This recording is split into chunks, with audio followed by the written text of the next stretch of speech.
Welcome to this video presentation here at Wimbledon Carriage Company. And here we have the Volkswagen Golf GTE on a 16 plate. I'm going to start off by showing you around the outside of the car. And then we'll hop in and run through some controls on the inside.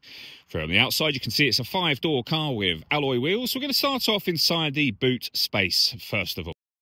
As we approach the back of the car, you can see we have reversing sensors, plenty of boot space along with that 60/40 split folding rear seat should you wish to increase this space even further. And in that bag, the necessary cables for charging the electric motor in this car. Okay, so we're just going to work our way back around to the front of the vehicle.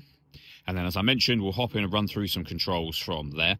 But now that we've done a full circle of it, you can see, firstly, the alloy wheels are all in pristine condition, as is the bodywork the whole way around the car.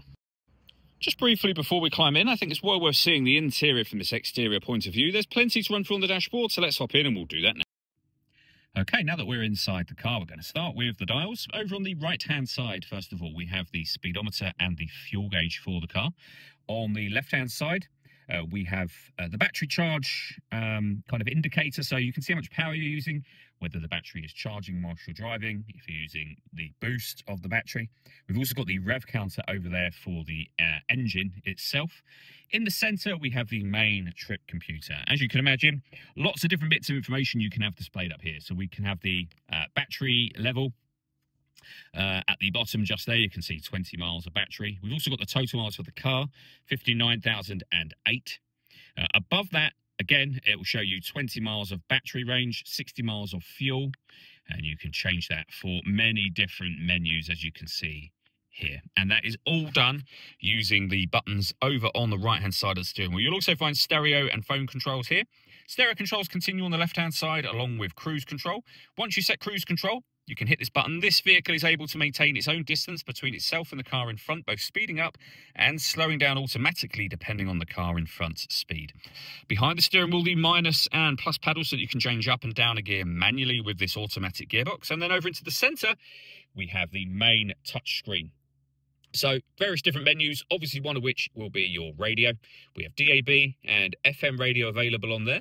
If you listen to your own music, go to the media source, and then down in the bottom left-hand corner, all the different ways you can listen to music. And they include Bluetooth audio. So not only can you make and receive phone calls once you paired your phone, you'll also be able to stream your music wirelessly as well. As I say, pairing your phone is easy as well. Just hit find telephone and follow the instructions on screen from there.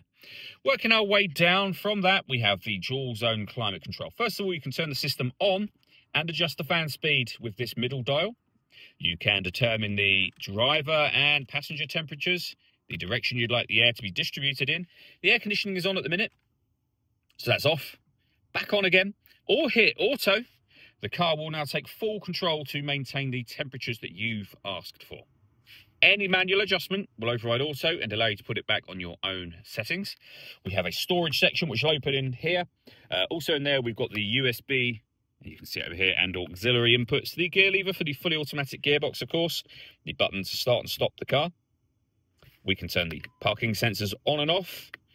This car also has autonomous parking, meaning that it can find a space big enough for the vehicle and then take full charge of the steering for you.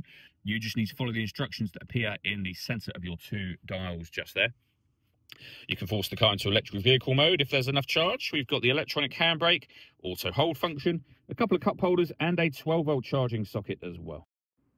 The last thing I want to mention is the paperwork we have for the car. So you can see the V5 registration document. In that envelope to the left-hand side just here is the spare key. So there are 2 keys in total. We then have the service book, and you can see there the first service. We have over the page second, third, and that goes all the way through until 2024 with service 10. All that leaves me to say is thank you for taking the time to watch this video. If you'd like to come and see the car for yourself and have a test drive, or you'd like a live bespoke video tour of the car, please feel free to give us a call here at Wimbledon Carriage Company. We'd love to hear from you soon.